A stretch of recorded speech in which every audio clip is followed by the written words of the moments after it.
Salut!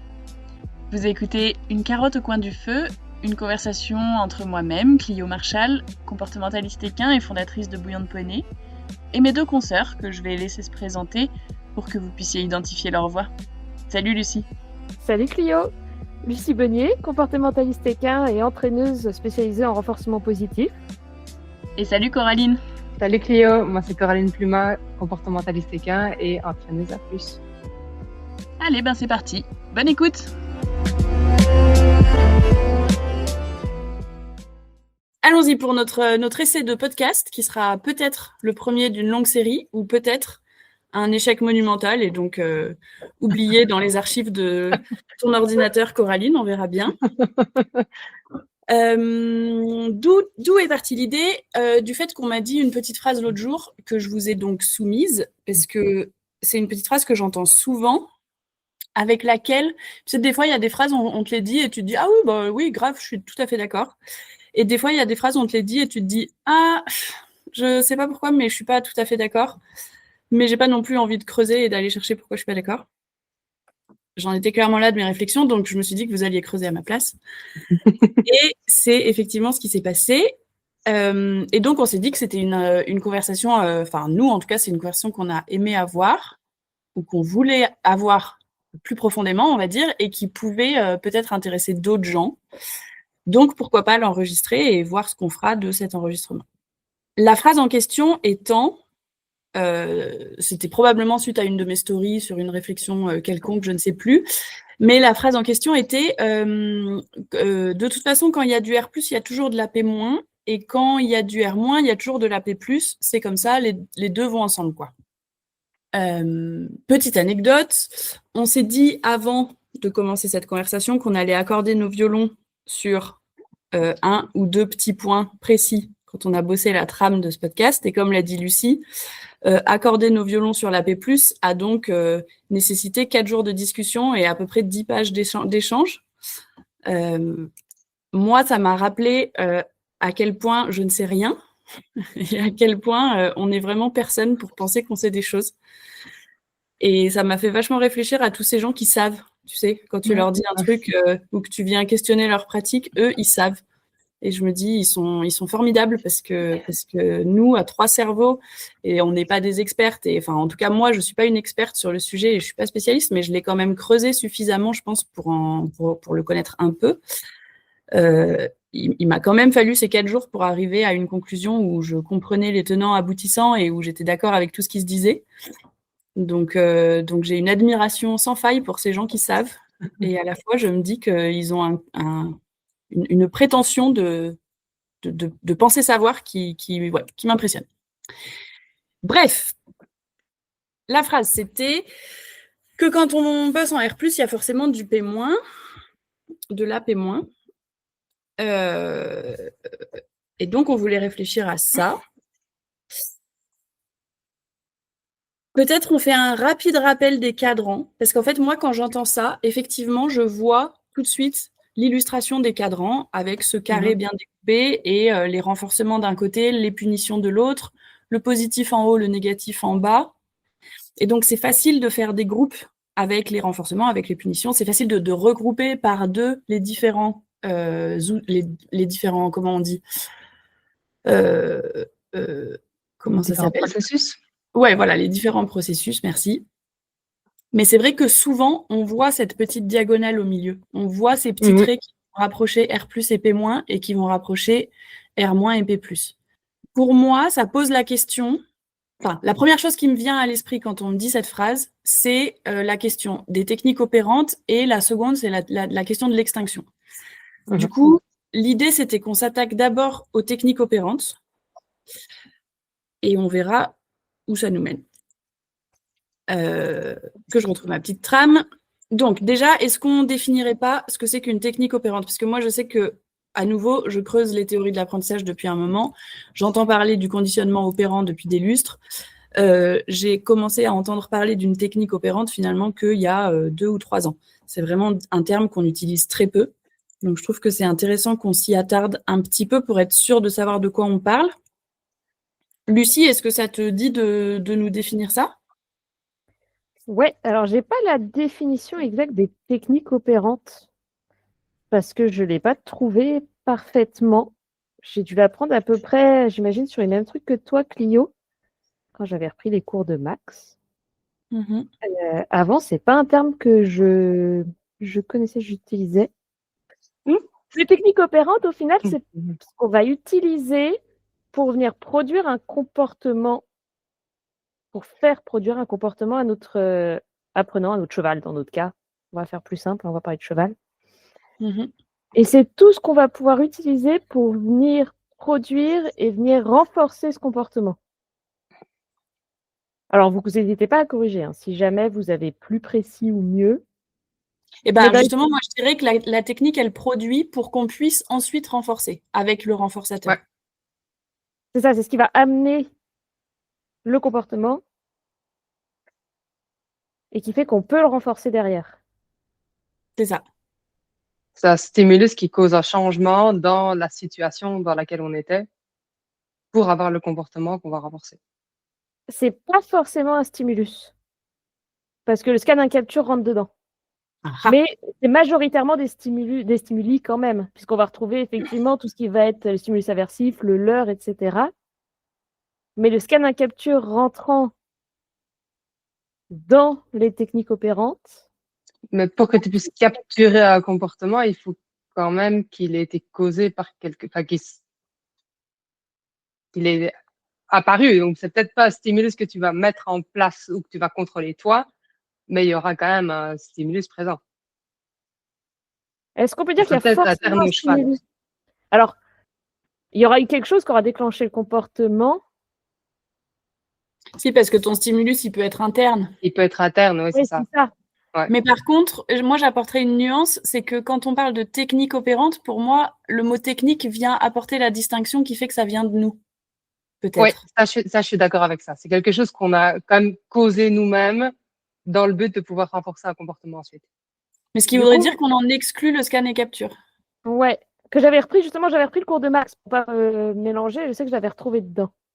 J'imagine que ça dépend de quelle capture tu fais, parce que si tu prends le cas classique des gens qui veulent que le cheval se roule pour pouvoir capturer le coucher, si tu vas doucher ton cheval et puis que tu l'amènes dans une aire sableuse en sachant qu'il va vouloir se rouler à ce moment-là et que du coup tu en profites pour cliquer et capturer le comportement, tu l'as capturé, mais c'est comme toi qui as créé une situation et qui a mis les bons stimulus et les bons antécédents en place pour que le cheval fasse ce truc que tu voulais capturer. Dans ce cas-là, la technique opérante, ça aurait été de doucher le cheval en amont, non? Et de le placer ensuite dans la carrière sur du sable. Ouais. On peut dire que c'est plus de la gestion d'environnement et d'antécédents que. Mais Mais ouais. pour faire de la capture, il faut au moins gérer tes antécédents de manière. Mais du Bah, coup, ou juste tu fais d'opportunisme, mais effectivement, à ce moment-là, Ouais, ou t'as ça. pas un vrai. Enfin, t'as pas de mainmise dessus. Juste, tu fais de Ouais, l'opportunisme, et après, pour ouais, faire répéter le comportement, par contre. ouais. Mais Voilà. en sinon, tout cas, globalement, les techniques opérantes, c'est ce qui va faire qu'on peut produire un comportement qu'on va pouvoir renforcer derrière. ouais. Ok. Et du coup, alors, je vous propose de se pencher d'abord sur le lien entre R- et P+, parce que c'est ce qui, pour moi, me semble le plus évident. Il s'est avéré que finalement, non. Mais ce qui me semblait à la base le plus évident. Donc, quand on fait du R-, on renforce le comportement en retirant un aversif. Sauf que bien souvent, on a mis un aversif en amont pour produire le comportement. Un exemple tout con, je veux que mon cheval marche, il est arrêté, je vais mettre mon stick, ça va lui faire peur ou ça va être désagréable pour lui. En tout cas, ça va déclencher une réponse comportementale qui est un départ au pas. Et du coup, en enlevant mon stick, j'indique au cheval que c'était la bonne réponse. Donc, il y a un ajout d'aversif pour pouvoir ensuite retirer l'aversif. Pour certaines personnes, en tout cas, moi, c'est comme ça que je l'avais appris, et je sais que c'est quelque chose qui se dit, le R- est du coup forcément précédé de P+. C'est-à-dire que pour pouvoir retirer un aversif, on l'a mis en avant et donc on a forcément puni un comportement en amont pour pouvoir ensuite renforcer l'autre. Et c'est donc cette conversation qui nous a pris 4 jours. Coraline, est-ce que tu veux nous la résumer? Parce que je pense peut-être on refera un épisode que là-dessus Ouais. si ça nous intéresse un jour, mais pour pouvoir avancer et pour qu'on soit tous d'accord, est-ce que ça te va de nous résumer ça en quelques mots? Yes. Enfin, quelques phrases. Enfin, je vais essayer de faire le plus court possible. Je pense que le point principal sur lequel on a dû réfléchir et s'accorder sur cette question-là, c'est de se dire, est-ce qu'un aversif qui est ajouté dans une situation est nécessairement une punition? Et en fait, c'est un peu le problème de l'utilisation de la punition de manière générale, c'est que l'humain, dans ce cas-ci, qui applique la punition pour une raison X ou Y, a l'impression de faire quelque chose parce que lui, il est actif dans la situation, mais ça veut toujours pas dire que elle a été efficace. Si on revient à la définition de la punition, les théories de l'apprentissage nous disent que pour qu'il y ait punition, il faut pas juste qu'il y ait un ajout d'aversif ou un retrait d'appétitif, il faut que le comportement diminue. Et pour pouvoir dire que le comportement diminue, il faut pouvoir en fait compter ce comportement et il faut faire ça plus ou moins dans un contexte parce que sinon on ne sait pas vraiment ce qu'on compte et ce qu'on compare. Si on garde l'exemple du cheval qui était immobile, on met le stick et il se déplace, est-ce qu'on peut dire que le fait d'avoir mis le stick cause le fait que le cheval, de manière générale, est moins immobile? Et en fait, c'est pas vraiment le cas. Et si c'était le cas, on aurait même un problème parce que si on se trouve avec notre cheval et qu'il a appris que quand l'humain est là, ça arrive qu'il présente le stick et que du coup, il faut marcher, bah, on aura un cheval qui est plus jamais immobile à côté de nous et ce sera en vérité incroyablement problématique pour tous les apprentissages qu'on veut faire. Pour prendre un peu un autre exemple qui est celui qui nous a aidé à, je pense, réfléchir à ça autrement et cette problématique de la punition autrement que dans le rapport avec le renforcement négatif. Si j'ai l'exemple d'un cheval qui tente de mordre au sanglage parce qu'il a mal au ventre ou parce qu'il a des ulcères ou peu importe, si une fois sur trois, je lui tape sur le nez, mais que dans le reste du temps, il continue à essayer de mordre et que parfois j'ignore le comportement, parfois je m'éloigne, on va probablement avoir un cheval qui va continuer à essayer de mordre au sanglage parce que son comportement, il vient d'autre chose qui n'a rien à voir avec nous. Et le fait qu'on ait agi sur ce comportement pour l'interrompre, et on va peut-être l'interrompre, peut-être que le cheval va remettre sa tête devant parce qu'il a été surpris par le coup sur le nez, ce qui fait qu'on arrive à finir de sangler. Si on regarde toute la situation et tous les jours où on sangle, est-ce que petit à petit le cheval arrête de mordre? Ben, probablement que c'est pas le cas. Tout comme petit à petit, le cheval n'arrête pas de rester immobile à côté de nous parce qu'on a parfois une action de stick. Là où je pense qu'il peut y avoir de la P+, quand on a un renforcement négatif, c'est quand on fait une montée en phase. Parce que là, on a un contexte dans lequel on peut dire « Ah ben mon cheval arrête de rester immobile. Si je présente mon stick une première fois, il ne bouge pas et que j'augmente l'intensité de mon stick ou que je le touche ou que je fais aller le flow au bout du stick, que le cheval se met en mouvement, là on peut établir un contexte où on dit ben, en réponse à l'action du stick qui a été plus intense parce que le cheval était resté arrêté, est-ce que ce comportement-là diminue? Est-ce que j'ai de moins en moins besoin de ma montée en phase? Si j'ai de moins en moins besoin de ma montée en phase jusqu'à ne plus jamais avoir besoin de l'utiliser, ben là, on a eu une punition et on peut dire aussi qu'elle a été donc efficace parce qu'on n'a plus besoin de cette montée en phase et que le cheval se déplace immédiatement. Donc, c'est vraiment toute cette question de se détacher de juste l'apport d'aversif qui ne veut pas dire punition parce que pour qu'il y ait punition, il faut qu'il y ait une diminution de la production du comportement.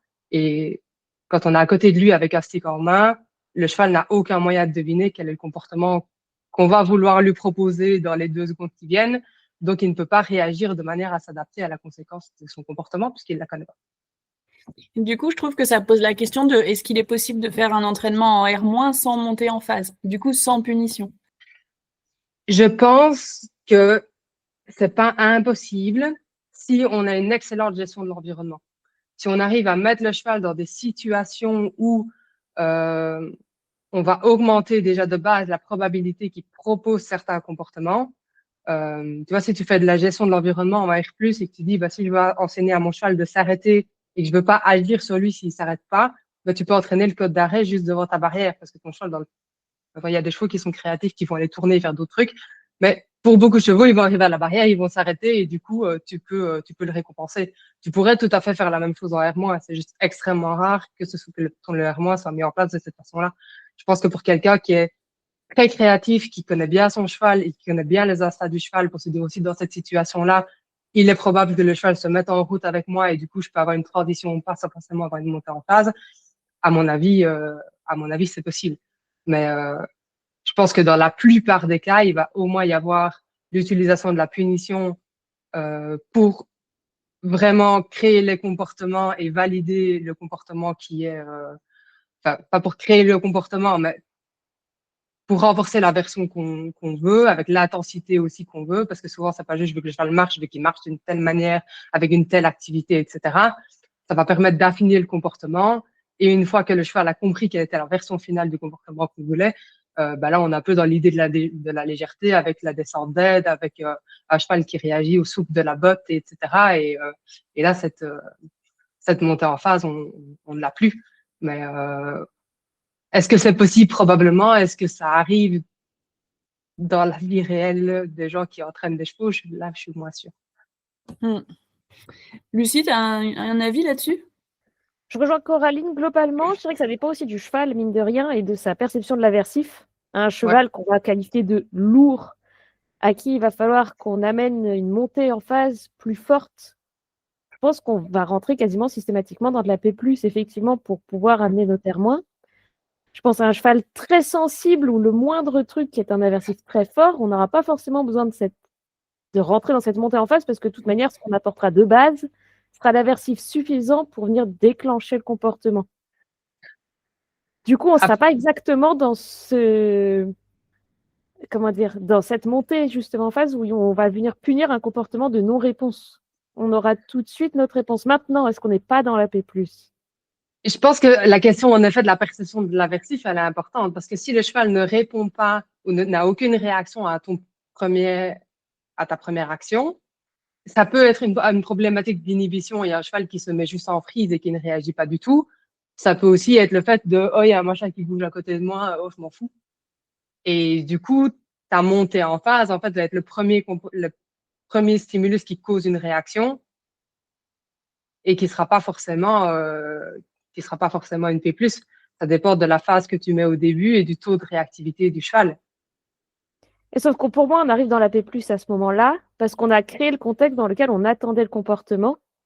Et du coup, notre contexte, elle arrive là, contrairement à une posture neutre, par exemple, comme tu dis, où le cheval ne sait pas ce que tu vas vouloir dans les 2 secondes qui suivent. Ouais. Ouais, j'avais pas réfléchi à ce cas-là. J'aime bien essayer de faire des parallèles avec des situations un peu plus de la vie naturelle où il n'y a pas l'intention de l'humain avec. Si je regarde l'exemple que j'ai pris tout le temps dans notre conversation, qui était le cheval qui est au milieu du pré sous la pluie, si il ne ressent pas qu'une pluie légère, c'est un aversif et que ça l'embête d'être mouillé et qu'il faut seulement un certain niveau de pluie pour atteindre le taux de réaction qui fait qu'il va aller se mettre dans l'abri pour se protéger.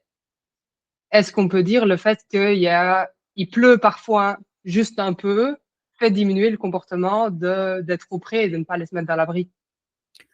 En fait, moi, j'ai l'impression, si je peux me permettre, que ça pose la question de la motivation et des opérations de motivation. Et qu'à partir du moment où on vient essayer de qualifier et de quantifier un aversif, on est obligé de se poser la question de qu'est-ce qu'il y a autour et qu'est-ce qui est motivant autour et qu'est-ce qui est aversif autour. De la même façon qu'en R+, on va par exemple augmenter la valeur de notre renforçateur, l'appétence de notre renforçateur. Je sais pas si notre cheval il est un peu douloureux ou si il a la flemme ou si il a, je sais pas, il est un peu moins motivé ce jour-là, on va essayer de le motiver avec quelque chose d'un peu mieux.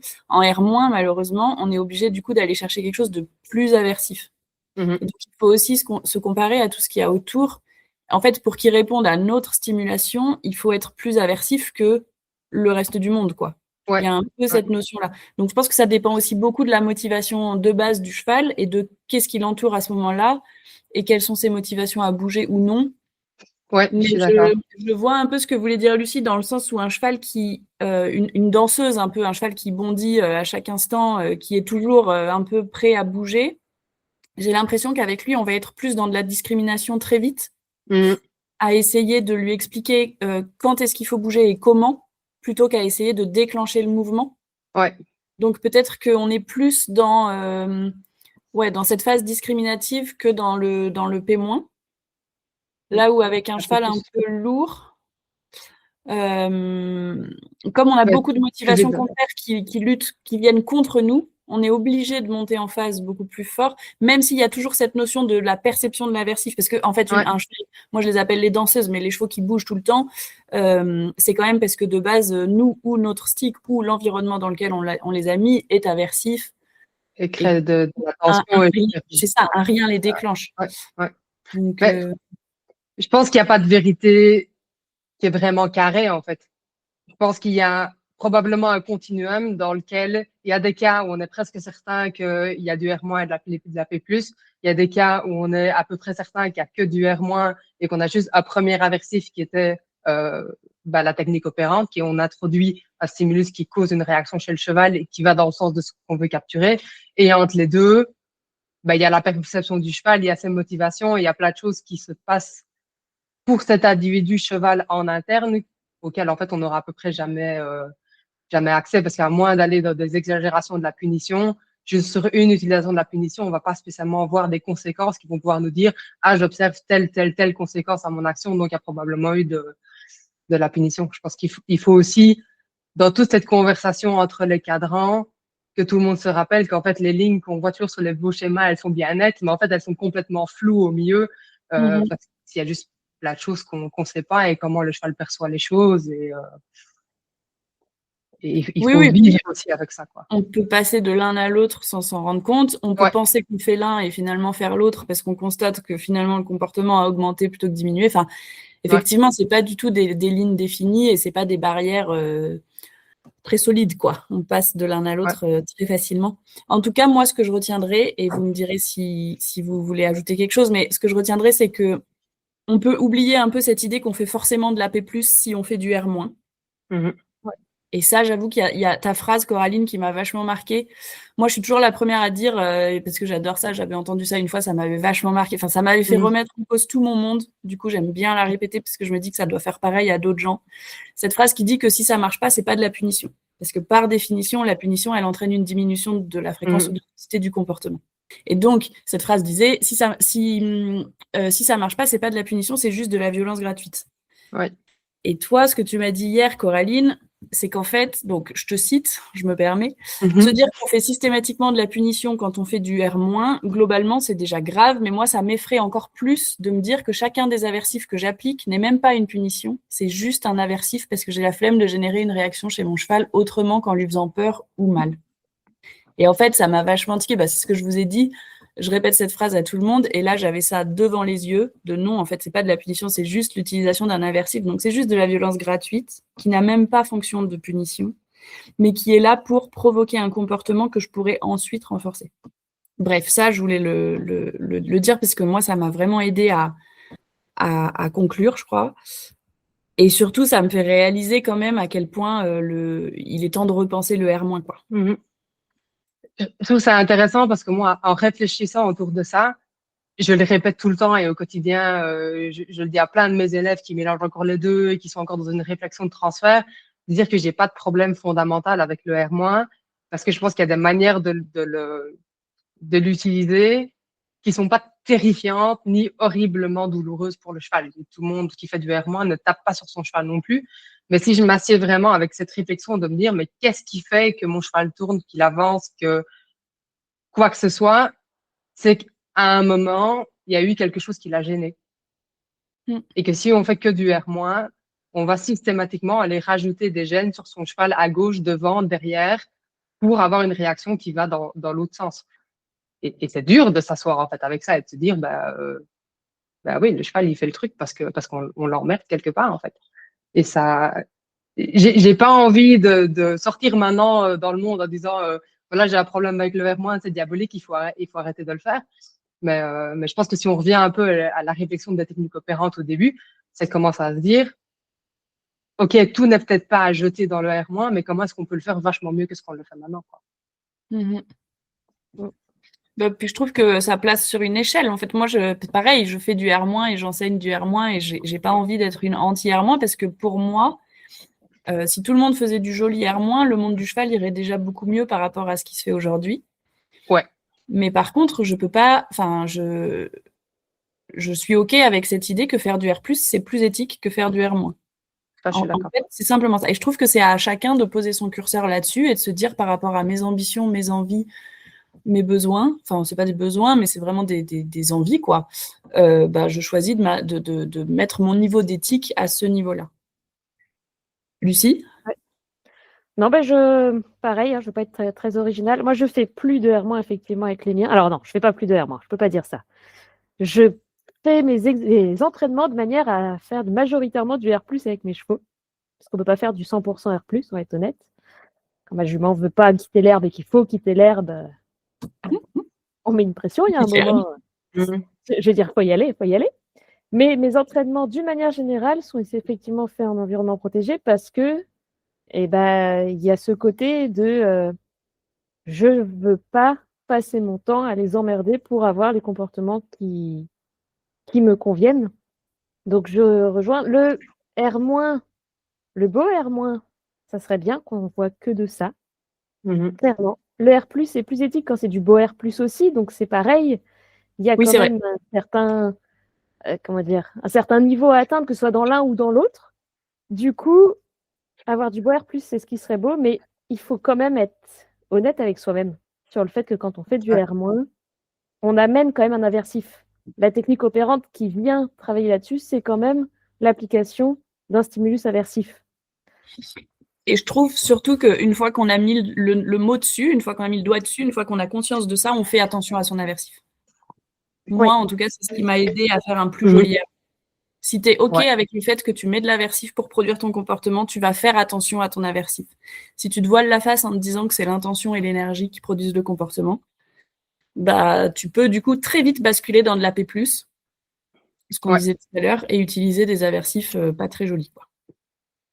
Mais et puis comme tu disais, Clio, il n'y a pas si longtemps que ça, utiliser des aversifs, c'est renforçateur pour l'humain.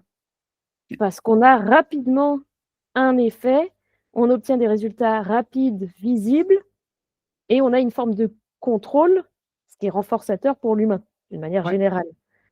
Du coup, se dire, oui, je mets un stimulus aversif, c'est renforçateur, mais je fais quelque chose qui, je sais, gêne mon cheval, je trouve qu'on vient rééquilibrer ce côté renforçateur pour l'humain. On vient baisser en fait la valeur de notre action renforçatrice pour nous. Ouais. Et du coup, on est plus équilibré, je trouve, dans notre utilisation du R- à partir de là. Ouais, carrément. Ouais, c'est vrai. OK. Est-ce que je vous propose qu'on détaille. Alors, en R-, les techniques opérantes, elles sont assez limitées parce qu'en fait, c'est l'ajout d'un aversif. Peu importe l'aversif. En général, c'est quand même à peu près ça.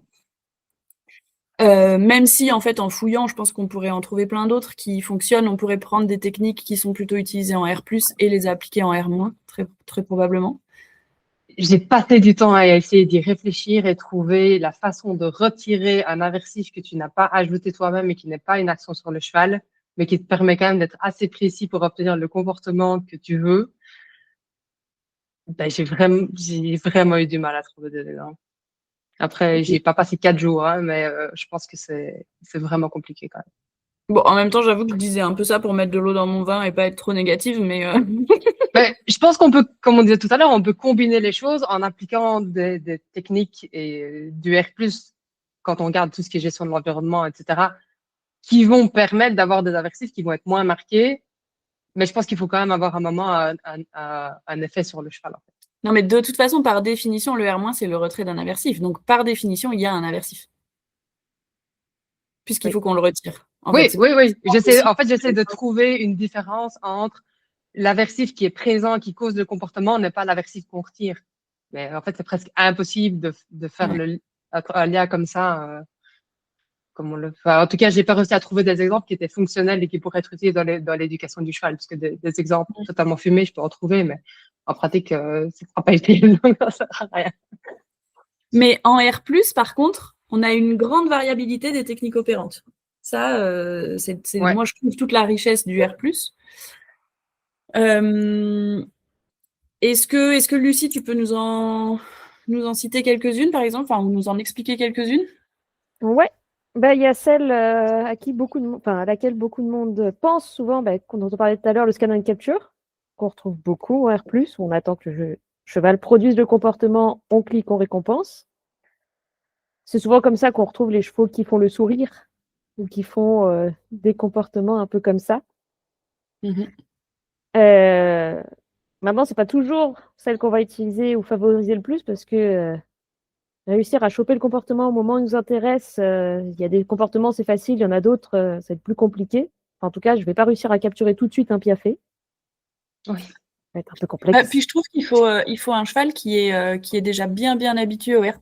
Parce qu'en plus, il faut que lui, il fasse le lien entre ce qu'il vient de proposer et le marqueur et la récompense. Du coup, c'est vraiment un truc, je trouve, que tu vas utiliser peut-être plus tard, une fois que ton cheval est habitué à être renforcé sur des trucs très très précis, et du coup qui va être plus force de proposition, je pense. Mais j'ai l'impression qu'un cheval qui sort de R-, tu le fous dans une carrière et tu décides de capturer des comportements, le temps qu'il fasse le lien. Sauf pour des comportements hyper basiques. Tu vois, l'immobilité au foin, techniquement, tu la captures et le ciblage, tu l'apprends par capture aussi. Ouais, bien sûr, mais du coup, c'est des choses vraiment très simples et c'est comme ça pour moi qu'on va apprendre au cheval à faire le lien. En fait, c'est comme ça que tu as sorti ton marqueur et que du coup, tu lui apprends à dire, regarde, quand tu entends ce bruit-là, réfléchis à ce que tu étais en train de faire parce que c'est ça qui te vaut une récompense. Ouais. Mais je trouve que ça, tu as vraiment un changement chez le cheval au moment où il capte ce qui est en train d'être cliqué et renforcé. Oui, qu'il a un certain contrôle, lui, sur la situation, en fait. Ouais, c'est ça. En proposant certaines choses dans certains contextes, il peut, en fait, générer l'arrivée de la récompense. Ouais. Moi, ça m'avait beaucoup choqué sur mon chien, qui était sorti de SPA un peu blasé. Enfin, voilà. Et un jour, j'ai eu un clicker, je me suis dit, ah, tiens, je vais cliquer des trucs. Et en fait, il faisait aucun lien. Le gars était content d'avoir des croquettes, mais le fait, déjà, il n'avait pas du tout associé le marqueur. Et en plus, je pense qu'il faisait pas du tout le lien entre le comportement qu'il était en train de me donner et le marqueur et l'arrivée de la récompense, quoi. Ouais. D'où l'importance de mettre en place effectivement le marqueur sur, au début, un comportement fixe, relativement basique, simple. Ouais. Et répéter jusqu'à ce que ça soit capté. Ouais. Et ce qui peut prendre vachement du temps. Je me permettais juste de préciser ça parce que je vois souvent des gens qui font du R-, et tu sais, ils lisent sur les réseaux que le R+, c'est bien. Du coup, ils mettent leur cheval au milieu d'une carrière, d'un manège, et ils disent « Ah bah déjà, ils proposent rien. Et puis quand ils proposent un truc, je clique, ils répètent pas quoi. » Et en fait, j'ai l'impression que... Enfin, c'est assez classique. Quand tu connais pas, tu fais au plus simple. Et en fait, le scan et capture, c'est pas du tout le plus simple, je trouve. Non. C'est vraiment un truc qui est technique et qui demande une maîtrise de la part du cheval, quoi, une compréhension de ce qui se passe et une maîtrise de la part du cheval. Il faut une super compréhension de la part du cheval et de l'humain. Ah oui, Pour moi, le scan and capture, effectivement, comme tu dis, ça arrive plus tard parce qu'il faut avoir un certain niveau, entre guillemets, d'entraîneur là-dessus. Il faut savoir déjà gérer le clic, la récompense, avoir un certain historique dans le R+, en tant qu'humain, avant de se dire, je peux l'appliquer à mon cheval. Et même quand on a la compréhension de la situation, je ne sais pas si vous faites parfois cet exercice-là avec vos élèves ou en stage, mais moi, j'adore faire les humains qui s'entraînent eux-mêmes au clicker. Ou même en ayant la compréhension de ce qui s'est censé se passer et qui sont censés proposer des trucs. La première fois, les gens sont quand même totalement à la rue. Et quand tu finis l'exercice, une fois sur deux, tu as un groupe qui dit « Ouais, elle a compris, elle a fait le bon truc ». Et tu demandes à l'entraîneur, c'était quoi ton comportement final? Et tu demandes au faux cheval, c'était quoi ton comportement final qu'il fallait faire? Et les deux n'ont pas la même réponse. Et ça, je trouve que c'est en termes de créer de l'empathie en tant qu'entraîneur pour son cheval, c'est énorme de pouvoir être dans la position de l'entraîner et te rendre compte à quel point c'est super compliqué parmi tous les trucs que tu peux faire dans une seconde, ton pied, ta tête, ton œil, l'endroit où tu regardes, quel est le truc dans tout ça qui a été cliqué et quel est l'élément qui se répète. Et en fait, il faut trouver l'élément qui se répète avec un entraîneur qui a bon timing, parce que s'il a 2 secondes de timing qui se décale à chaque fois, bah, tout ce qui se passe au milieu, il y a 4 comportements qui sont potentiellement capturés à chaque fois.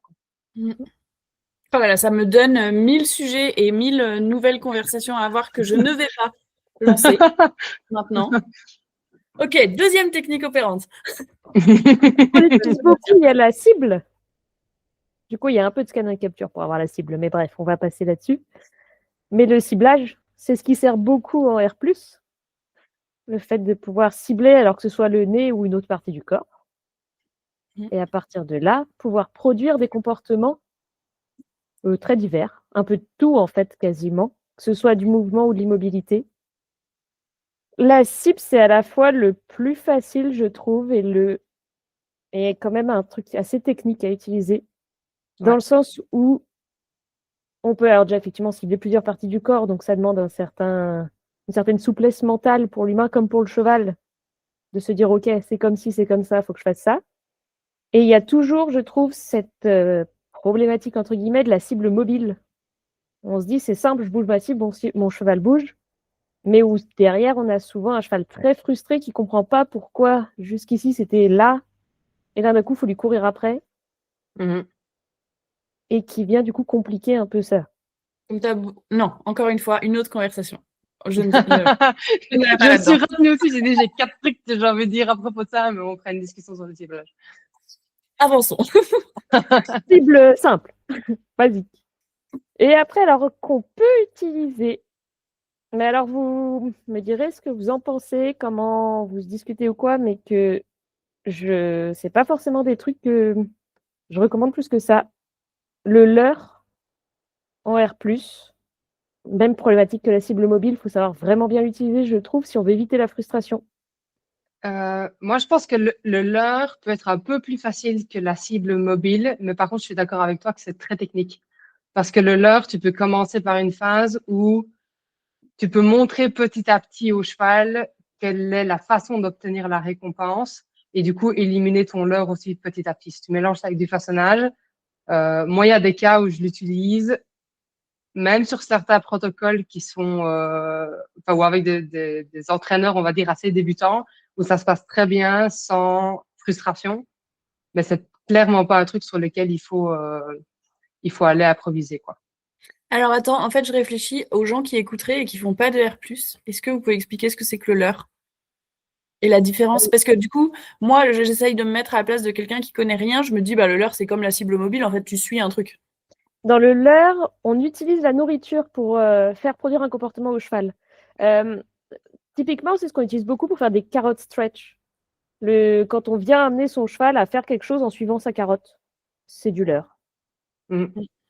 Et c'est tout ce qu'on va faire. On va demander au cheval de suivre sa nourriture pour produire un comportement. Et on peut faire suivre sa nourriture et clic récompense au moment où il a produit le comportement. Mais comme on lui fait suivre de la nourriture, on retrouve un peu ce côté où le cheval doit chasser, entre guillemets, sa nourriture. Si c'est pas fait de manière hyper carrée, cadrée, on se Mm. retrouve un peu dans ce moment où le cheval doit chasser, entre guillemets, sa nourriture et où on peut avoir de la frustration de... un cheval, c'est pas censé courir après un brin d'herbe. Vraiment, les brins d'herbe, ils Mm. restent fixes au sol, en théorie. Je pense que la problématique de différenciation entre les deux, c'est un peu ce que tu évoquais avec la cible. C'est quand tu utilises une cible mobile et que tu crées un effet leurre quand le cheval court derrière parce qu'il a appris, ce qu'il a appris, c'est la toucher. Et en fait, on va pas le laisser la toucher. Je pense que tu peux utiliser une cible mobile avec déjà beaucoup moins de frustration si tu as créé un apprentissage qui est, tu dois aller mettre ton nez, par exemple, à 30 cm de ce truc. Mais c'est beaucoup plus technique à enseigner que juste tu mets ton nez sur le truc et puis de partir avec la cible et attendre que le cheval court derrière. Avec la façon dont moi je pratique le leurre avec la nourriture, je vais toujours commencer par le fait que le cheval obtient la nourriture et puis petit à petit, je vais mettre de la distance derrière. Alors que le truc de je mets ma cible et après je l'avance pour que le cheval court derrière, le cheval a l'objet et après on va le mettre de plus en plus loin et il doit avoir un effort qui est de plus en plus grand. Je pense qu'il faut construire l'effet dans l'autre sens. Mais là, on est du coup dans des applications qui, je pense, sont beaucoup plus techniques et sont pas. En gros, si vous avez jamais fait de l'heure et pas fait beaucoup d'R+, essayez pas de faire ce qu'on explique maintenant et je pense qu'on va peut-être passer à la suivante. Ouais. Ce que j'avais, moi, sinon, c'était l'imitation. Alors ça, c'est pareil.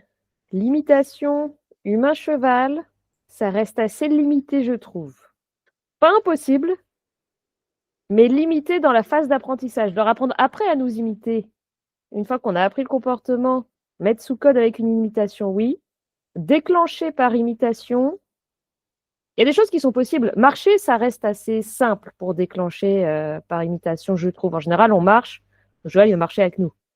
Ça, ok.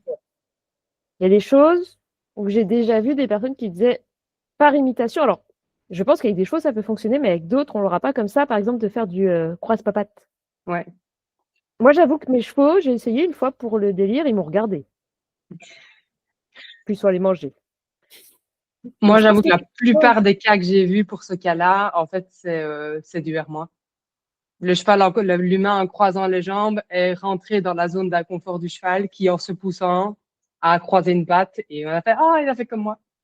Mais en fait, il Oui. s'est juste poussé parce que l'humain était rentré dans son espace et qu'il voulait pas que l'humain lui rentre dedans. Ouais, je suis assez d'accord. Je pense que l'imitation, c'est quelque chose qui est quand même assez difficile à mettre en place. Et si jamais ça arrive, tant mieux et on capture. Mais se dire qu'on va faire du pas espagnol et que notre cheval va nous imiter, ça me semble un peu ambitieux. pour les comportements de base, c'est possible, mais je pense pas pour du plus loin. Enfin, je veux dire, marcher, s'arrêter, Bah, pour Parce les que trucs qui sont déjà un peu instinctifs du cheval, en fait. c'est ça. est-ce que tu pourrais pas imaginer par contre imitation avec un autre cheval? Donc tu fais faire à un cheval modèle, on va dire, ou guide, et du coup l'autre derrière fait la même chose et tu captures sur le deuxième. Alors ça, c'est très cheval dépendant, j'ai l'impression. Moi, j'avais lu des études à l'époque qui disaient qu'on n'avait pas d'imitation Ouais. cheval à cheval. Ils avaient essayé et qu'ils apprenaient pas directement comme ça. Maintenant, je connais des personnes qui ont vu des chevaux voir un autre faire quelque chose et qui reproduisaient le comportement. Bah, il Donc, y a c'est un hyper aspect cheval dépendant. de facilitation sociale où le groupe génère des changements qui fait qu'un cheval va aller faire la même chose qu'un autre. Mais dans toutes ces anecdotes de moi, j'ai vu mon cheval apprendre à venir se mettre au montoir après avoir vu un autre cheval aller au montoir. Je me demande toujours dans quelle mesure est-ce que l'humain n'avait pas une vision un peu tunnel sur la situation et a interprété en fait ce qu'il voyait en ignorant d'autres stimulus et d'autres éléments qui auraient pu générer l'apprentissage pour le cheval. Donc, je veux pas dire que c'est impossible non plus parce que j'ai pas fait des études et j'ai rien en fait pour dire que les gens qui disent que c'est arrivé n'ont pas raison. Mais je suis plutôt du côté, il s'est probablement passé aussi un autre truc qui fait qu'on en est arrivé là. Ouais, je vous rejoins un peu là-dessus. Mais du coup, bon, disons imitation comme le leur, on va le mettre de côté. N'essayez pas chez vous. Bah, à la rigueur, l'imitation, Essayez. vous pouvez probablement pas essayer et le cheval va juste vous regarder bizarrement et puis retourner manger, c'est pas très grave. Le leurre, ça peut causer des problèmes. Là, les cibles qui se déplacent quand c'est pas Oui, prévu, ça peut l'imitation, causer des c'est problèmes plus aussi. sûr. Voilà, L'imitation, au pire, il se passe rien. C'est c'est pas ça très, quoi. très grave. Ce L'humain qui est un est, peu déçu. en fait, mais ce qui est souvent, enfin, ce qui moi me rassure vachement dans le R+, c'est qu'il y a quand même beaucoup de situations où si tu as bien installé ton comportement par défaut et que tu as un setup d'entraînement qui est bon, bah, si tu te loupes, il se passe pas grand-chose. Ouais. Là où Ouais. en R-, comme tu es dans l'utilisation d'aversif, si tu te loupes, bah, ça a des conséquences beaucoup plus importantes pour le cheval. Mais bref, je referme cette parenthèse. Est-ce qu'il reste des techniques aversives? Opérante, tu voulais Pas dire? du tout, des techniques opérantes. Oh là là, le lapsus. Des techniques opérantes en R+, justement, donc non aversives. Parce que, n'oublions pas Les que techniques aversives en R+, j'en ai pas. c'est ça, en fait, le R+, parce que, non, mais ça pose quand même la question de tous ces gens qui font du R- avec récompense. En fait, pour beaucoup, ils ont l'impression de produire un comportement avec une technique aversive, mais de le renforcer en renforcement positif. Ouais. C'est une conversation qu'il faudra qu'on ait un autre jour, mais c'est une conversation, je trouve, qui est hyper intéressante parce que est-ce qu'on peut avoir une technique aversive quand on fait aversive quand on fait du R+? Moi, ma réponse serait non, mais pour beaucoup de gens, la réponse serait oui, j'ai l'impression. Enfin, pour beaucoup de gens qui le Pour font. donner une réponse en une phrase, pour moi, la question, c'est pas tellement de savoir est-ce que c'est possible, est-ce que ça marche, c'est à quel prix est-ce que ça marche et qu'est-ce que ça génère comme émotion chez le cheval. Ah ouais, Ouais. moi je dirais surtout que en fait tu pourras jamais prouver que c'est parce que souvent du Et coup ça pour aussi. renforcer, tu vas enlever ton aversif. Donc est-ce que c'est l'un ou est-ce que c'est l'autre? Tu pourras jamais garantir que c'est du R+, parce que comme tu as retiré Ouais. ton aversif, potentiellement c'est quand même le retrait de ton aversif qui a renforcé le comportement et la récompense qui a juste amené une motivation supplémentaire. C'est comme le Bon. débat, j'ai mis un pull, est-ce que c'est parce que je voulais éviter d'avoir froid ou est-ce que je voulais avoir chaud? Ça, chaque personne peut y répondre pour elle-même, mais même dans la même pièce, chaque personne qui met un pull ne va peut-être pas dire je l'ai fait parce que je voulais avoir chaud. Peut-être qu'il y en a qui ressentaient plus le froid et qui du coup voulaient cesser d'avoir froid et d'autres qui voulaient plus avoir plus chaud, quoi. Ouais. Oui, Et oui, tout à fait. on pourra jamais le savoir et en plus, ça va même pas se répéter de situation en situation. Parce que entre je mets mon cycle pour demander le trot et je récompense avec une récompense alimentaire après, et j'ai mis les mains pour demander un arrêt avec une pression sur le mort et j'ai donné une récompense alimentaire après, Peut-être que dans le premier cas, le cheval l'a vécu comme un R-, et dans le deuxième cas, il l'a vécu comme un R+, pour je ne sais quelle raison de sa perception à lui de ces deux êtres qui sont différentes. Donc, je ne sais pas si c'est démêlable comme situation. Ouais. Mais du coup, pour récapituler, on a le scan and capture, on a la cible, on a le leurre, on a vite fait l'imitation sur lequel on émet quelques réserves. Qu'est-ce qu'on a d'autre? Il y en a d'autres? Il y a le façonnage en soi, mais je sais Moi, pas comment... je pense que tu peux l'utiliser comme technique opérante. C'est juste que c'est très rare de l'utiliser tout seul. Généralement, tu vas utiliser à l'heure une cible ou quelque chose comme ça pour générer un comportement plus proche que ton but final. Parce que si tu veux produire un pas espagnol qu'en façonnage et tu vas commencer à cliquer quand le cheval commence à lever son antérieur et tu dois jouer avec le timing pour qu'il comprenne qu'il faut lever l'antérieur de plus en plus loin, de plus en plus haut, c'est possible, mais c'est aussi se compliquer inutilement la vie et il faut aussi un sacré sens du timing pour y arriver. Donc, c'est peut-être une technique opérante secondaire, quoi. Ouais. On est dans le scan and capture en plus pour moi. Oui, c'est ça, j'allais dire, pour moi, tu serais pas plutôt dans du scan and capture là?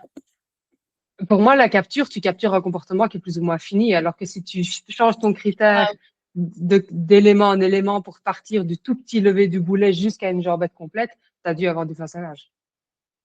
Ok. Ah oui, je faisais pas cette distinction-là. Mais d'accord. C'est un élément Je faisais important. pas forcément de distinction comme ça non plus, mais ça... Ouais. Si on revient sur la discussion de l'extraction, c'est un élément qui est important pour le façonnage, justement. Mais est-ce qu'on parlera d'extraction aujourd'hui? Je ne sais plus. Rien n'est moins sûr. Du coup, oui, façonnage, pour moi, c'est plutôt un truc qui va venir t'aider, en fait, enfin, qui va venir avec une autre technique. Ouais. Mais du coup, moi, j'ai fait le tour de ce que j'avais en tête. Ouais, moi, c'est tout ce que j'ai aussi. Ok, et du coup, est-ce que dans ces techniques-là, il y en a une qu'on pourrait assimiler à de l'AP-? En tant que technique, pour moi, non. Après, je pense que, et c'est là qu'on a la problématique extraction versus P-, si tu places ta technique opérante, tu places ta cible, par exemple, et le cheval n'y réagit pas, ben, qu'est-ce que tu fais après en fonction de comment tu réagis à cette situation? Tu peux avoir des réactions qui vont devenir, j'ai pas envie de réutiliser le mot aversif, mais où le cheval va y perdre quelque chose. Si on considère, je pense que ce que nous, on a envie d'appeler du bon R+, avec un apprentissage sans erreur, où on va veiller à ce que le cheval soit dans une situation où il est aussi clair que possible quel comportement il est censé donner, avec une difficulté et un critère qui est suffisamment atteignable pour qu'on ait presque 100% de chance quand on veut cliquer notre comportement qu'on va l'avoir. Ben là, il y a une chance de travailler entièrement sur les problématiques de P- et d'extraction. Par contre, si, disons que je présente ma cible devant le cheval et qu'il tend le nez pour aller la toucher, mais qu'elle est trop loin et que ce qu'on veut obtenir, c'est le fait qu'il marche.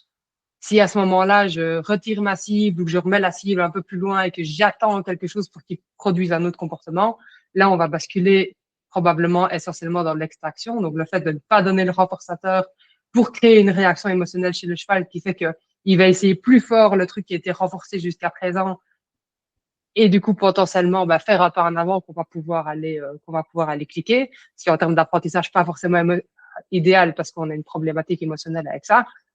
On a aussi la possibilité pour être purement P-, et pour moi, la différence, elle n'est pas forcément aussi claire que ça, mais j'ai un peu été creusé dans la littérature scientifique, ce qui est défini vraiment comme de la P-, et en fait, il n'y a que 2 protocoles qui sont vraiment appelés P- et pas extraction. C'est de se dire, si j'ai présenté ma cible à mon cheval et qu'il n'a pas réagi assez vite pour la toucher ou qu'il n'a pas été assez loin ou fait son pas pour la toucher, je prends ma pochette, je sors de ma carrière complètement, je pars pendant 15 secondes et je reviens. Là, c'est vraiment, j'ai retiré le renforçateur de la situation. Peu importe ce que le cheval fait, il n'a aucune chance d'obtenir ce renforçateur pendant cette période de time-out. Et là, on a vraiment puni le fait qu'il n'a pas essayé ni assez fort, ni assez vite, ni fait le bon truc. Et on se retrouve un peu dans la même problématique qu'avec la P+ ou R+. Est-ce que le cheval a compris le lien entre les deux? Est-ce qu'on a bel et bien une diminution du comportement qui était de ne pas toucher la cible, de ne pas aller assez loin jusqu'à toucher la cible? Et quelles sont la problématique émotionnelle qu'on va remettre là-dedans? Donc, pour moi, il n'y a aucune des techniques qui pourrait s'apparenter à de la P- ou au fait de retirer un aversif. Mais par contre, dans les conséquences qu'on met, la façon dont on réagit à ce qu'on appellerait les erreurs du cheval, ben là, on a des façons où on pourrait tomber dans l'extraction, dans la P-. Moi, ça m'interroge ce que tu dis sur la cible là. Imaginons donc je mets ma cible 2 mètres devant mon cheval pour déclencher un départ au pas. Il est très habitué à toucher la cible et là, il fait pas l'effort de venir toucher la cible. Est-ce que ça veut pas dire que ma cible, elle n'est pas suffisamment appétente en elle-même? Enfin, en tout cas, elle n'est pas promesse de suffisamment d'appétence par rapport à ce pas en avant. Ben, Pour c'est moi, possible, mais là, on retombe dans le même débat que le stick de mon cheval. C'est quoi ses opérations de motivation ouais, c'est ça. ou Mais sa motivation à ça, quoi. du coup, si on part du principe que il n'a pas fourni l'effort, donc c'est que la cible n'est pas suffisamment, ou la promesse de la cible n'est pas suffisamment appétente, du coup, est-ce que le fait de retirer la cible, finalement, c'est vraiment de la punition? Est-ce que j'enlève vraiment un appétitif, puisque l'appétitif, il n'était pas suffisamment appétent pour qu'il fasse le mouvement? Ben, de nouveau, est-ce que le comportement de ne pas aller toucher la cible diminue?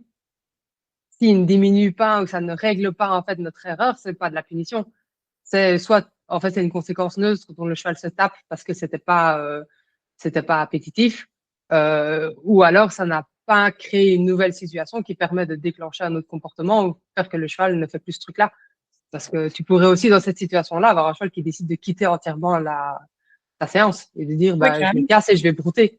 Ouais. Et là, dans ce cas-là, est-ce que tu as puni le comportement de ne pas toucher la cible? Je sais pas, tu vas pas pouvoir le compter puisque le cheval est parti. Donc, Ça me pose une question, ça. Est-ce qu'on peut punir un non-comportement? Parce que là, pour moi, non. comme on prend la chose, on part du principe de punir le fait de ne pas toucher la cible. Mais c'est pas un comportement de ne pas faire quelque chose. Est-ce Mais qu'on peut punir le fait qu'il reste immobile? pour moi, c'est rester immobile en présence de la cible à 2 mètres. C'est pour ça que je Mm. revenais dans une conversation toujours sur la question de l'antécédent qui permet de définir le contexte dans lequel on peut dire est-ce que ce comportement, par rapport à ma situation de départ avant que je renforce ou que je punisse, est-ce qu'il augmente de plus en plus ou est-ce qu'il diminue de plus en plus? Si quand tu présentes la cible, bah, le cheval reste immobile, tu retires la cible, tu vas le récompenser de nouveau pour qu'il la touche et puis tu remets ta cible à 2 mètres et ton cheval reste de nouveau immobile et tu répètes ça 15 fois de chaque, bah, ton cheval est toujours renforcé pour toucher la cible, mais t'as pas puni le fait de ne pas aller la toucher ou de rester immobile quand la cible est à 2 mètres parce que la situation ne cause pas de réaction chez lui.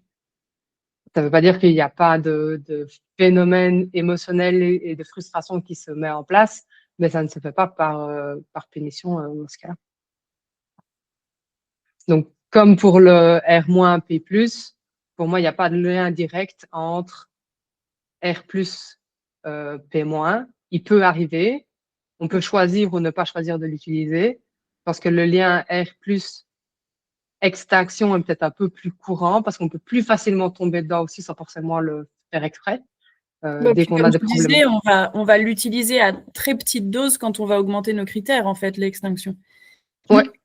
Mais ça, on en reparle plus tard. Ouais. Mais du coup, alors moi, je dirais que le lien de ce qu'on vient de se dire là, moi, je trouve que le lien entre R- et P+, est quand même plus évident que le lien entre R+ et P-. Parce que j'ai l'impression que la conclusion, c'est quand même que quand tu fais du R-, t'es quand même, enfin, t'as très souvent cette montée en phase qui va être nécessaire à un moment ou à un autre. Et quand bien même tu organises tout ton environnement, c'est difficile de faire du R- sans passer, ne serait-ce qu'un petit peu, par de la punition. Ne serait-ce que pour rendre ton stick aversif. Parce que tu vois, un cheval qui se fout du stick au début, tu vas faire ce qu'on appelle une leçon de jambe ou ils appellent ça une sensibilisation au stick. C'est pas vraiment ça techniquement, mais tu expliques à ton cheval qu'il faut qu'il ait peur du stick pour que derrière tu puisses l'utiliser sans les monter en phase. Sauf que ça, tu en as besoin pour pouvoir faire du R- en fait au début. Ouais. J'ai l'impression que quand on fait du R+, le lien avec le P- est beaucoup moins évident. Parce qu'en fait, comme tu dis, pour moi, le seul cas où on fait vraiment de la P-, il faut l'avoir vachement réfléchi pour être sûr que ce soit de la punition. Et je pense qu'une des raisons pour lesquelles le lien n'est pas aussi immédiat, c'est que le fait que en R-, ce qui cause son comportement et ce qui le renforce est presque toujours le même. Alors qu'en R+, c'est presque jamais le même. C'est la différence fondamentale de tu vas utiliser d'autres objets, d'autres gestions, d'autres stimulus, d'autres, tout ce que tu veux qui n'est pas ton renforçateur primaire. Et donc, forcément, le lien entre ajouter un truc et retirer un truc n'est pas aussi clair parce qu'en fait, les deux ne sont pas liés sur l'avant et l'après comme ça l'est en R-. Ouais, tout à fait. Et puis en R-, il y a quand même ce côté où on est obligé de retirer un aversif pour que le comportement augmente en fréquence ou en intensité. Alors qu'en R+, comme on ajoute quelque chose, on n'a pas ce côté où on est obligé de retirer Ben oui, c'est ça. pour la P-. Alors pour le R-, on est obligé de retirer un aversif, on est obligé de l'avoir mis avant, donc on a plus de chances d'être en P+, par cet ajout d'aversif. Ouais, c'est vrai. Et toi, Coraline, tu disais, quand on en a discuté là, tu disais que pour toi, le fait de retenir le renforçateur, ce serait de la P-. Bah, c'est ce que je pensais. Et puis, en discutant avec Lucie et ses rappels sur l'extinction et tout mon samedi après-midi la semaine passée à chercher des publications sur l'extinction et la punition négative, je reviens sur ce que je disais et que c'est en effet beaucoup plus de l'extinction, le fait de le retenir, et que les protocoles qui sont vraiment, entre guillemets, officiellement reconnus comme de la P-, c'est vraiment supprimer entièrement la disponibilité, et je simplifie parce qu'en fait, la P-, c'est incroyablement compliqué. Mais donc, c'est supprimer l'accès aux renforçateurs de façon... merde, je tombe plus sur le mot. Pendant un instant spécifique.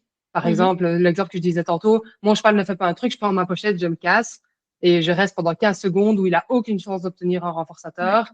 Et après, on remet la situation à zéro. Ou alors, il y a ce qu'on appelle les protocoles par omission qui sont un peu du renforcement différentiel. Et ça, je propose qu'on n'est pas là-dedans non plus aujourd'hui parce que c'est assez complexe. Et là, pareil, c'est quelque chose pour que ça fonctionne. Il faut vraiment l'avoir réfléchi. Et ça, personnellement, pour les problématiques de problèmes de comportement qu'il faut régler assez vite, je pense que c'est quelque chose qui peut marcher assez bien. Mais en fait, il y a une énorme composante de pur R+, là-dedans. Donc, c'est encore très différent de l'utilisation de la punition dans le cadre de renforcement négatif. Bon, du coup, ça me rassure un peu parce que moi, j'aurais mis ça aussi sur le compte plutôt de l'extinction. On va mettre l'extinction de côté encore 5 minutes, juste pour finir sur la P-. Je sais que moi, avec mes poneys, j'ai beaucoup utilisé la P- au début. Dans le sens où, donc moi, mes poneys, c'est des harceleurs professionnels. Donc, il y avait un gros travail à faire sur le fait de juste pouvoir entrer dans le pré. Et donc, avant de pouvoir mettre en place le contact consenti, il y avait un peu ce truc où j'entrais dans le pré et si je les trouvais un peu trop envahissants, trop pas envahissants, je sortais du pré. Et donc ça, pour moi, c'est de la P-. Ouais. Et effectivement, à terme, j'avais une diminution de ce comportement-là parce qu'ils arrêtaient de venir vers moi, parce que venir vers moi déclenchait le fait que moi, je m'en aille. Donc, je retirais, moi, j'étais l'appétant, je retirais l'appétant, eux ont diminué leur comportement. Leur comportement a diminué. Ça, pour moi, c'est vraiment un exemple de P+, mais c'est quelque chose que j'avais réfléchi en amont, de P-, évidemment. Mais c'est quelque chose qui a été réfléchi en amont et que j'ai fait en conscience, et pas du tout quelque chose qui est arrivé par erreur pendant mon protocole R+. Ouais. Je fais un mini aparté sur cette question-là pour les gens qui ont des problèmes et qui sont en pension et qui ont plein de chevaux qui viennent tout le temps vers eux, qui ne sont pas leurs chevaux, avec qui ils ne sont pas censés interagir. Juste constamment partir, ça prend du temps les premières fois, mais juste constamment partir et ne jamais laisser les autres chevaux arriver à moins de 5 mètres de vous, ça marche très bien et très vite pour arrêter de se faire embêter par les autres chevaux. Plutôt que d'essayer de les chasser et compagnie, ça marche pas. Eh ben ouais. Les chasser, on est dans un cas où on pense punir et en fait on punit pas puisque le comportement ne diminue pas. Donc tout le monde s'emmerde pour rien, quoi. Ouais. Effectivement, en fait, retirer notre présence est beaucoup plus efficace. Et donc ça, pour moi, c'est un exemple de P-. Est-ce qu'il y a d'autres exemples de ce genre? Enfin, tu disais qu'il y a 2 protocoles qui sont reconnus en P-. Ça, c'est vraiment l'idée de retirer la disponibilité du renforçateur. En fait, comme tu disais, il a pas touché ma cible, je m'en vais avec ma banane, point. Ouais. Ça, effectivement, ce serait de la P-, mais c'est pas ce qu'on fait quand on fait du R+. Enfin, je connais personne qui fait ça. Ce serait bizarre. Ou très rarement, ouais. Très rarement. Ouais, ça du coup, c'est le protocole qui s'appelle le time out. Donc en anglais, vraiment le fait de faire une pause, mais d'un point de vue aversif, qui n'est pas une pause et je vais manger, c'est une pause où il y a plus de renforçateurs à gagner. Et les autres, c'est les protocoles par omission. Mais du coup, si on parle là-dedans, on a un renforcement différentiel et c'est honnêtement, la réflexion autour de ça est vraiment complexe parce que moi, j'avais jamais perçu ça comme de l'omission, de la punition négative, pardon. Je comprends pourquoi et donc comment c'est mis en place pour justifier que c'est de la punition négative. Mais vraiment, je suggère qu'on est là-dedans sur un autre moment parce que sinon, dans une demi-heure, on est toujours. Lucie, On t'as avait un autre exemple dont Lucie voulait parler, je pense. Ouais. C'est du coup toujours sur le principe du time out, mais c'est celui moi dont je parle souvent. C'est la gratouille. Un cheval qui adore son moment pendant la gratouille et qui, du coup, on est en train de le gratouiller, il est à fond, il a la lèvre de dromadaire et qui, trop content, vient nous mordre pour rendre le grooming, stopper ce qu'on fait, se mettre plus loin en contact protégé, inaccessible. En général, ça va assez vite où les chevaux apprennent qu'on ne met pas les dents quand l'humain gratouille et qu'il peut rendre la gratouille avec la lèvre, tout va bien. Mettre les dents, l'humain s'en va. Assez vite, en général, ils arrêtent de mettre les dents. Ouais. Et pas besoin de mettre une claque ni quoi que ce soit, juste arrêter, s'en aller. Je pense que ça, c'est un point qui est hyper important pour la réflexion autour de la punition. C'est le lien entre la punition et la raison pour laquelle le cheval a fait ça. Parce que le fait de partir, ça fonctionne vachement mieux que mettre une claque sur le nez. Parce que pourquoi est-ce que le cheval a mordu? Parce qu'il grattait trop fort. Et qu'est-ce qu'il voulait avoir à ce moment-là? C'était des gratouilles. Et du coup, soudainement, perdre l'accès à ce truc qu'il voulait avoir, ça a un beaucoup plus gros impact qu'une tape sur le nez ou en plus, généralement, quand on gratouille son cheval, on n'a pas envie de lui mettre des énormes mandales parce que ça a quand même un moment de connexion. Et donc, je pense que la plupart des gens qui mettent des tapes sur le nez au milieu des gratouilles, c'est pas non plus la plus grosse baffe que le cheval pourrait se prendre dans sa vie. Et du coup, peut-être que l'impact n'est pas assez important. Et pour moi, c'est aussi une des raisons pour lesquelles la plupart du temps, ce que les gens pensent faire de la punition n'en est pas et que ça fonctionne pas parce que ça n'a rien à voir avec le comportement que le cheval a. Enfin, je vais y arriver. Ça n'a rien à voir avec les raisons pour lesquelles le cheval produit le comportement en premier lieu. Comme mon cheval qui mord au sanglage tout à l'heure, et ça, j'espère que dans le monde équestre, c'est quand même un truc qui commence à être connu maintenant. Ben, s'il a mal au ventre, on peut lui taper sur le nez quand il essaie de mordre parce qu'on le sangle, ben, il aura toujours autant mal au ventre. Et donc, il va toujours chercher à faire un truc qui va empêcher le sanglage. Et ça va rien y changer, quoi. En fait, quand on fait de la punition, c'est quand même hyper important de se poser la question de la fonction du comportement qu'on veut punir pour trouver une punition qui soit adaptée. Ouais. Et du coup, plus efficace. Et si on a une vraie punition, pour moi, ça doit marcher super vite, en fait. Je l'utilise très rarement, mais il y a des cas, en fonction des gens que j'accompagne, en fonction de l'urgence du problème à régler. Il y a parfois le protocole idéal que je voudrais suivre, où on peut tout contrôler, modifier l'environnement et faire tout ce qu'on veut. Et il y a la situation où on a 4 jours pour régler le problème parce que sinon, on a telles conséquences qui sont vachement pires pour le cheval. Donc là, il faut un peu équilibrer les choses qu'on fait, mais si je rentre dans une situation où je me dis, OK, on a vraiment une situation d'urgence, il faut qu'on améliore vraiment tel point rapidement avant de pouvoir faire d'autres choses mieux, et que je me dis, je vais utiliser de la punition, je vais pas l'utiliser pendant 15 jours, 4 fois par jour, en me disant, oh, petit à petit, ça a l'air d'aller mieux. Normalement, une bonne punition, et bonne, évidemment, entre guillemets, c'est censé fonctionner rapidement, comme disait Lucie avec les gratouilles.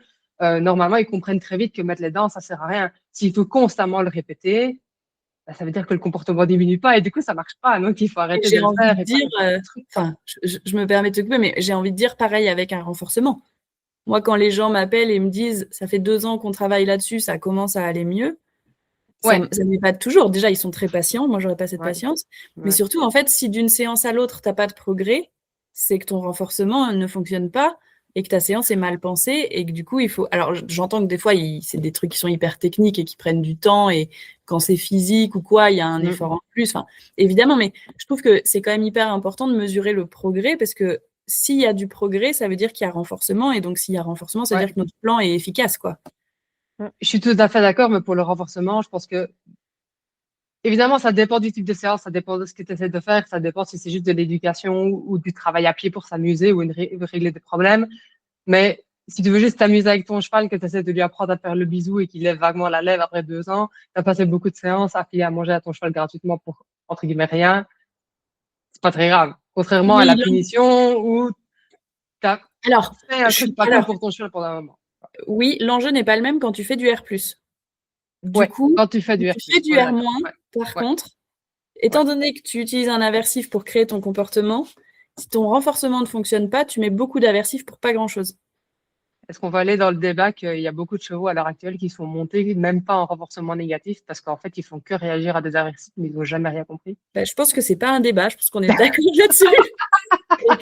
Et c'est pour ça que d'un côté, moi, je pense que si tout le monde faisait du renforcement négatif, le monde du cheval irait mieux parce que les chevaux, au moins, ils comprendraient ce qu'on attend d'eux et ils évolueraient. Et donc, il y Ouais, aurait moins besoin d'aversifs. Je suis tout à fait d'accord avec toi sur le fait qu'il y a beaucoup de chevaux qui subissent de la violence gratuite H24 sans rien apprendre et ouais, qui sont micromanagés en permanence par des aversifs. Mais il n'y a pas de renforcement derrière. ouais, Et pas de tout à fait transfert de d'accord. code, donc zéro progrès, quoi. Ouais. N'entrons pas là-dedans. On voit déjà le moment de désespoir que ça nous a causé à tous d'être de dire ouf. Non, par contre, juste pour finir, du coup, on va quand même parler vite fait de l'extinction, si ça vous va. Mhm. Parce que effectivement, j'ai l'impression, moi, que quand on me dit si tu fais du R+, tu fais forcément de la P-, j'ai l'impression que ces gens-là maîtrisent pas bien le R+, et oublient l'extinction. Mhm. Et je peux pas leur en vouloir parce que l'extinction, je trouve que c'est la grande oubliée des cadrans. Déjà parce qu'on a appelé ça un cadran au lieu d'appeler ça un 5 ans. Parce que simplement, dans les cadrans, on entend 4, mais en fait, il y en a 5 des cadrans de l'apprentissage. Il y Mhm. a les 2 renforcements, les 2 punitions, mais il y a aussi l'extinction, Mhm. qui devrait avoir une case à soi, parce qu'elle ne correspond à aucune des autres définitions, mais qui n'a jamais de case. Elle est juste toujours, des fois, écrite en italique à côté, ou juste oubliée. Mhm.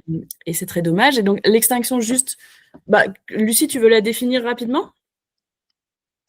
J'ai pas de définition précise en tête, mais Alors, l'extinction, c'est globalement le fait que lorsque le cheval produit un comportement, il ne se passe rien, ni en positif, ni en négatif pour lui. Donc, pas de conséquences appétitives ou aversives. Et Moi, que j'achèterais un moi, j'ai pas cette comportement qui a définition. été renforcé d'une façon ou d'une autre dans le passé. précédemment, Ouais. Et du Moi, coup, ça va. la définition que j'avais, c'était la diminution. Donc, la même définition que la punition, c'est la diminution de l'intensité ou de la fréquence d'un comportement, mais suite à l'arrêt du renforcement. Ouais, je pense que c'était la. Vous avez pris le problème dans d'autres. ouais, Dans. dans l'autre sens. Ah oui, pardon. Ouais. Toi, c'était toi, c'est le résultat et Lucie expliquait le comment on arrive dans l'extraction, je Ah pense, oui, parce que d'accord, pardon. les deux sont liés. Oui, Ouais. oui, oui, Ça, et le fait que le comportement, du coup, diminue. disparaisse, Ouais. diminue en fréquence et en intensité. Mais effectivement, j'avais pas mis la dimension, comme tu disais, Coraline, que c'était un comportement précédemment renforcé. Et D'où le ouais, fait que, Guillaume, dans ta définition, tu arrêtes de Ouais. renforcer. ouais. En fait, moi, je l'aime bien dans ce sens-là parce que du coup, je trouve que le lien cause à effet, il est hyper Mhm. fort. Ouais. Ouais, je suis d'accord. T'as une diminution de toute façon, Oui, mais parce que ça n'est plus renforcé. Et du coup, ça fait bien la distinction avec la punition. Et oui, ça montre bien que pour qu'il y ait extinction, il faut qu'il y ait eu renforcement avant. Ouais. ouais. Et il faut quand même prendre en compte le potentiel pic d'extinction avant que ton comportement baisse en fréquence et en intensité. Tu peux avoir un moment où ton comportement augmente en Ouais. fréquence et en intensité Bah, avant de diminuer. en fait, c'est ça qui est hyper bâtard dans l'extinction, c'est que c'est même pas un potentiel pic d'extinction. Le pic d'extinction fait partie de l'extinction. Donc, c'est-à-dire que dans le protocole de l'extinction, il Mhm. va y avoir d'abord une augmentation de la fréquence du comportement. Je suis pas sûre qu'il y ait des cas où l'extinction est directe. Je crois que Mais je c'est pense que parfois, tu vas peut-être le voir moins et du coup, c'est moins problématique. Tu vois, en ouais. fonction de comment ton pic d'extinction arrive et à mon avis, parce que je l'ai pas lu, mais j'imagine que c'est le cas, de la valeur du renforçateur du comportement, tu vas probablement avoir un pic d'extraction qui va être plus marqué. Et du coup, c'est là que ça commence à avoir un problème avec les gens qui disent ça marche pas, qui abandonnent à ce moment-là, qui renforcent quand même à ce moment-là, et qui fait que, du coup, on a renversé une version encore plus intense du comportement. Et si tu veux recommencer à l'éteindre après, c'est reparti encore plus compliqué qu'avant. C'est ça, c'est tout le problème de l'extinction. Ouais. Mais du coup, j'ai l'impression que, donc maintenant, et l'extinction étant définie, j'ai l'impression qu'il y a beaucoup de gens pour qui, quand ils te disent si tu fais du R+, tu fais forcément de la P-, en fait, ce qu'ils voudraient dire, c'est que si tu fais du R+, tu fais forcément de l'extinction. Et ça, je crois que je suis un peu plus d'accord avec. Ça, moi aussi, ouais.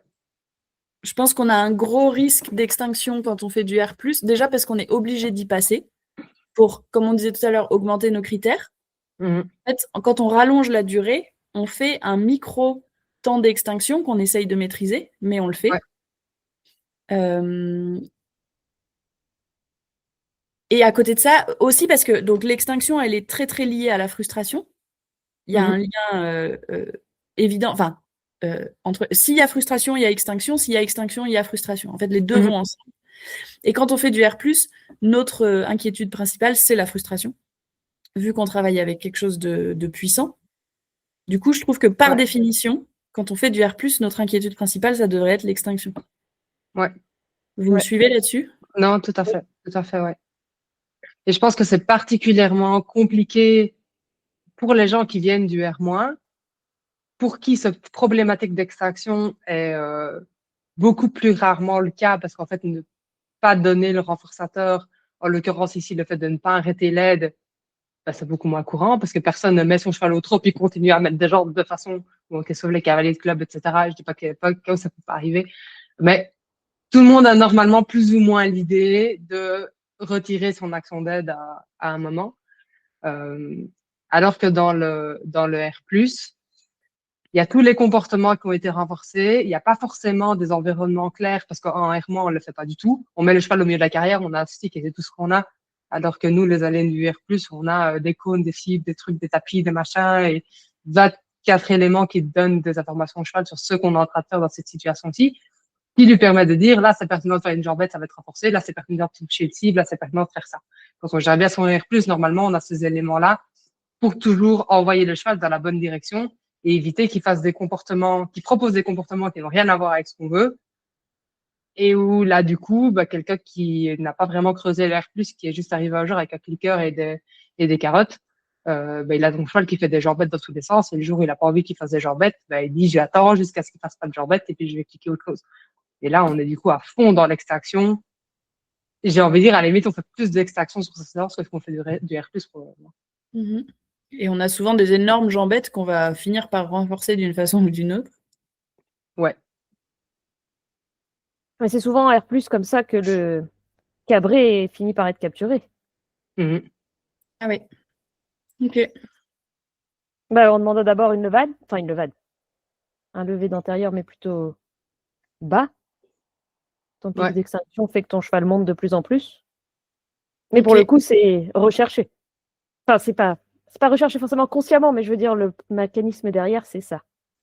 Bah, de nouveau, si tu le faisais avec un façonnage hyper précis, hyper progressif, avec un super haut taux de renforcement, tu pourrais probablement arriver à avoir un cabré sans aucune de ces problématiques avec un cheval qui est dans une émotion très positive.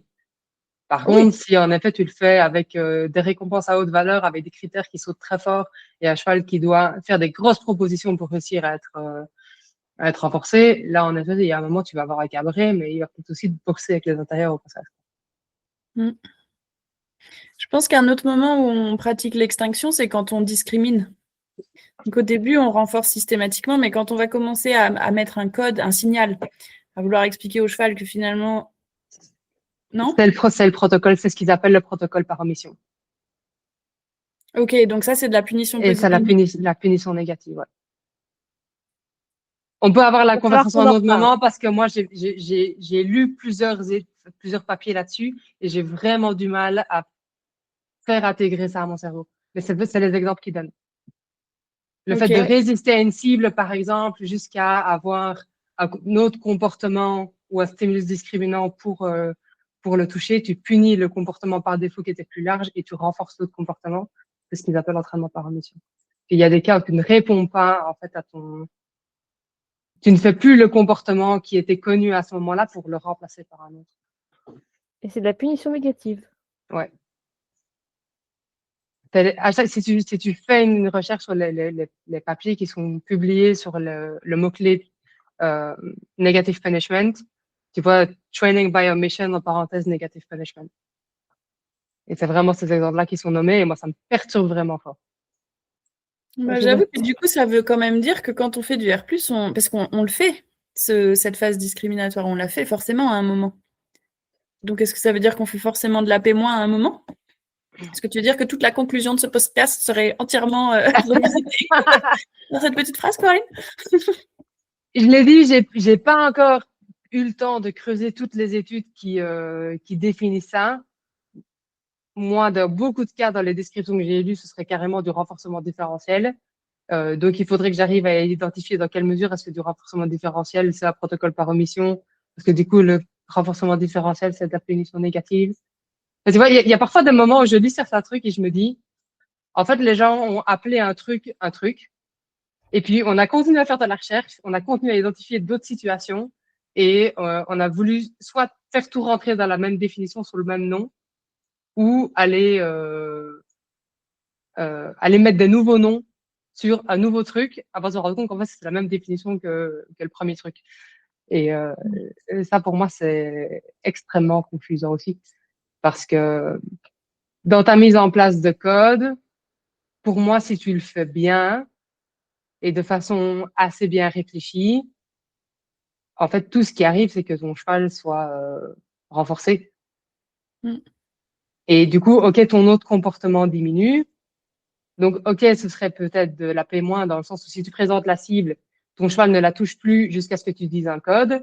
Donc, tu as un comportement qui a diminué vis-à-vis du fait que, bah, avant, il a touché systématiquement. Mais si tu gères bien ton protocole, est-ce que tu vois les problématiques qui sont normalement liées à la frustration, à la punition, le problème, enfin, tu vois, l'impact sur la relation, l'agressivité, la redirection, la frustration, tous ces éléments-là. Si tu fais bien ta mise en place de code, tu n'as pas du tout ce problème-là. Mais du coup, est-ce que ça reste cohérent avec la définition de la punition au sens large? Parce que si tu regardes même la définition de la punition et les problématiques qu'il y a autour, dans beaucoup de cas, le seul truc qui est en fait décrit, c'est la punition positive. Alors que si tu lis, ma référence ce week-end, c'était le bouquin de Paul Chance, qui est vraiment centré sur les théories de l'apprentissage. Quand il définit les renforcements, il définit positif et négatif. Quand il définit la punition, alors qu'il parle des cadrans, il ne te parle que de punition positive. Ah ouais. Et c'est vrai que la punition négative, elle est très... c'est un peu la petite sœur de l'extinction, quoi. On n'en parle pas trop, on l'utilise pas trop, on sait pas trop quoi en faire. Je me suis même demandé à un moment, est-ce que punition négative et extinction sont toujours nécessairement différenciées? Est-ce qu'on peut toujours dire on est soit dans de l'extinction, soit dans de la punition négative? Moi, je voyais la punition négative comme de la déception, là où l'extinction, c'est vraiment de la frustration. Mais punition négative, il peut y avoir de la frustration aussi. Hein. Oui, carrément. Ouais. Carrément. Dans tous les types de punition, tu peux en avoir. Moi, si je dois vraiment faire la différence entre les deux sur une situation, je me dis que tu peux vraiment atteindre un processus d'extinction que en le répétant. Tu vois, le fait de se rendre compte que le renforçateur n'est plus disponible. Si tu retires une fois le renforçateur, il y a toujours la possibilité que le lendemain, le renforçateur soit disponible. Donc, pour que le processus soit clair pour le cheval et qu'il fonctionne, ça prend nécessairement du temps. Alors que, bah, en fait, non, j'étais en train de réfléchir à mes propres exemples, ça marche pas parce que du coup, le fil de mon idée, c'était de me dire sur ma punition, elle peut fonctionner sur un cas du comportement, mais c'est comme mon cas avec les ulcères et la tape sur le nez. Le fait de supprimer un comportement sur une répétition à un moment ne veut pas dire que globalement le comportement va diminuer. Donc c'est pas donc la punition que l'extinction, il faut la regarder dans le temps. Je réfléchis à cette idée de ce que je faisais avec mes poneys, par exemple, ce que Lucie disait avec la gratouille, qui sont du coup les deux seuls exemples qu'on a trouvé une punition négative dans toute cette conversation. Effectivement, on pourrait voir ça comme de l'extinction, parce que, en fait, si mes poneys ils viennent vers moi quand je rentre dans le champ, c'est quand même parce que ça a été renforcé à un moment, parce que je leur ai prêté de l'attention, ou je leur ai donné des gratouilles, ou j'en sais rien. Donc, le fait de repartir, c'est aussi le fait de les priver de ce renforçateur qu'ils ont eu à un moment. Non? Ouais, mais pour moi, je pense que la différence, c'est entre le fait de retenir le renforçateur. Ouais, le retenir et le retirer, c'est Non, un peu. pour moi, dans ton cas, ça marcherait s'ils ont été renforcés avant et que là, tu renforces plus, mais que ta présence en elle-même n'est pas un renforçateur. Genre, s'ils viennent te voir juste parce que d'habitude, tu leur donnes plein de carottes. Et là, tu viens, mais t'as pas de carottes. Ils sont Ouais, déçus, mais ça, du c'est coup, ils clairement repartent de faire leur truc. l'extinction. Mais en fait, là, Ouais. on est plus dans un cas généralisé où, en fait, je viens égale, il va se passer un truc et potentiellement, ça va être trop chouette. Donc, je viens égale, Mm. c'est renforcé. Parfois de la bouffe, parfois des carottes, parfois de la gratouille, parfois rien, juste j'ai réparé l'abreuvoir, mais ils étaient contents, ils m'ont mangé la norac. Mais en tout cas, j'ai l'impression que mon entrée dans le champ a été renforcée par toutes les interactions qu'on a pu avoir. Donc, est-ce que le fait de ressortir du champ à ce moment-là, finalement, c'est pas retirer le renforçateur? Pour moi, retirer le renforçateur, vas-y, là, tu retires le renforçateur. En fait, le renforçateur, c'est moi. Le renforçateur, c'est tout ce que tu fais. Mais tu vois, est-ce que c'est un Viens, cas où, pas de suite, ça mais pourrait sans pas être rien les leur deux, donner. tu vois? Parce que là, on est dans un cas où la cause du comportement est aussi son renforçateur. Ce qui, comme on le disait tout à l'heure, est très rarement le cas quand on fait du R+. Là, c'est un R+, qui n'est pas purement de l'éducation, c'est un R+, d'une situation naturelle où, à cause de tout ce que tu as fait avant, tu es devenu un renforçateur pour tes poneys. Et là, du coup, le fait de partir, tu retires le renforçateur Alors, que c'est si même tu pas veux moi, le c'est comportement. l'humain. Parce que c'est généralisé à Oui, tous les humains. ou l'humain de Mais, manière ouais. générale.